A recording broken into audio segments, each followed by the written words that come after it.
hususan elimu ya juu, na ambapo sasa mgomo wa wahadhiri umeingia siku yake ya 37, wanafunzi wa vyuo hivyo wakisalia katika njia panda. Hebu tusikie baadhi yao wana maoni gani. Naam, Andrina, nakupata kwa njia iliyo shwari kabisa, na ni kweli kwamba ni takriban miezi miwili tangu wahadhiri wa vyuo vikuu waweze kuanza mgomo wao, na bila shaka umeweza kuwaathiri wanafunzi, bila shaka wale ambao walikuwa wanajiunga kwa mara ya kwanza kwenye vyuo vikuu. Hilo kando la mno ni kuwahusisha wakazi wa kaunti ya Bungoma. Tuone wanayepi kuhusiana na mgomo huu wa wahadhiri wa vyuo vikuu. Kaka, kwa utangulizi wa jina, tueleze waitwa nani na ni hisia zako ni zipi kuhusiana na mgomo wa wahadhiri wa vyuo vikuu? Okay, kwa majina naitwa the one and only mayor in Africa as well as opposition leader, and I'm a no-nonsense man. Mimi kulingana na mgomo yenye inaendelea ya wahadhiri ama lecturers na serikali, ni vile tu serikali imechukua siasa imeweka kwa masomo. Na ukiona serikali yenye inachukua masomo inaweka hapo siasa, haina agenda ya watu ya Kenya. Kwa sababu masomo ndio itasimamisha hii nchi. Masomo ndio itaokoa watoto wetu na vizazi vyenye vinakuja. So mimi nimeona serikali iko na uwezo ya kutatua hiyo maneno. Lakini kwa sababu kila mtu anataka kujipea ubape wa kisiasa hapo. That's why ukiingia katika maneno kama ya afya, masomo ama barabara, msiweke vitu ya siasa.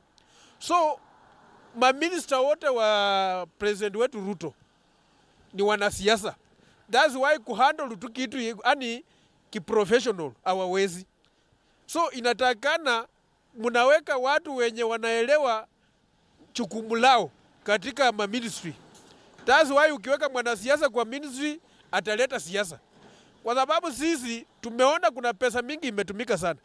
Changa fulani likianguka kuna mabilioni inatoka.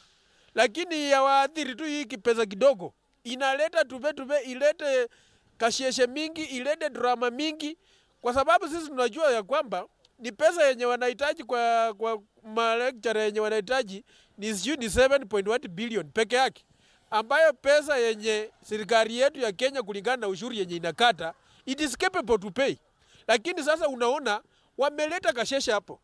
That's why hata sisi tungeomba kama inji yetu. Sisi tulipoteza baba mwenye alipigania hii inchi kwa maneno kama hayo. Na sisi wenyewe opposition tulikuwa ready, tulikuwa capable kusika huyo mzee bila serikali kukaramika. Serikali ingetuacha huyo mzee sisi wenyewe tusike hata matanga ingekuwa kubwa kuliko vile ilikuwa. Lakini sasa serikali inachukua hii advantage kuweza waste resources hapo, ambapo mahali penye wanaweka pesa hata ukiangalia hiyo budget unaweza shtuka sana yenye ilitumika. Kwa sababu kuna watu wenye wanaingilia hapo ili waweze pia kujinufaisha. Mtu akipotea kama mkubwa watatumia pesa mingi sana hata ushangae hii pesa imetoka wapi. Tutoe siasa kwa maneno ya afya na vitu zingine, inji itanyoroka. Wewe change watu kwa sababu uliwekanga wanasiasa kwa hii maneno. Hiyo ndio inakuleta shida kabisa. That's why unaona hata maneno ya security tumeweka siasa. Na vitu kama hizo zenye siko sensitive kwa nchi, tutowemo siasa tu. Sisi tuna support serikali yako, lakini shida tu kila mahali kila mtu ni mwanasiasa. Asanteni sana. Na shukrani Andrina. Kando na maoni ya mkazi huyo hapo mwanzoni, tulikuwa na baadhi ya maoni ya wakazi wengine. Labda kabla ya kuweza kumaliza, hebu tuweze kusikiza ni yepi hasa ambayo walikuwa nayo ya kusema. Wanasema masomo ndio daraja katikati ya tajiri na maskini. Unapata ya kwamba hawa viongozi ambao tuko nao, wengi wao watoto wao wanasoma nje ya nchi. Lakini hawa watoto wa maskini ndio bado tunakutana nao wengi wao katika university zetu. Kwa hivyo kunapokuwa na mgomo kama huu, inamaanisha serikali imeamua kupomoa lile daraja ambalo wanasema ni daraja katikati ya maskini na tajiri. Kwa hivyo ningependa kuomba hivi, serikali ikaweze kuingilia kati na iheshimu mikataba ambayo inaweka. Sio tu na wahariri na lecturers bali hata na vitengo vingine, kwa sababu tumeona migomo ambayo inaendelea, mara ya madaktari, mara ya walimu, ambapo sasa tunapata kwamba ikiwa denominator hapo ni serikali, inamaanisha serikali ndio ina upungufu wa kutoheshimu mikataba ambayo inaweka na hawa wafanyikazi wa serikali. Kwa hivyo itakuwa ni vizuri ikiwa serikali itakuwa inaheshimu mikataba ambayo inaweka na wale ambao wanafanya kazi nayo. Wale ambao wanaumia sana ni wale wazazi ambao wamejinyima, wametafuta pesa zao, wameuza mashamba, wameuza ng'ombe, wameuza mali ambayo wako nayo kwa ajili ya watoto wao kusoma. Lakini at the end of the day, sasa hivi tunaongea, watoto wamerudi nyumbani, karama imekuwa mingi kwa wazazi. Angalia primary schools na secondary pia ndio hawa wanaenda likizoni. Sasa inaenda kuwa ni karama kubwa, ambapo tunatarajia serikali ingekuwa na hurumia hawa wazazi ambao wanahangaika. Majina yangu naitwa Grace Kuoba.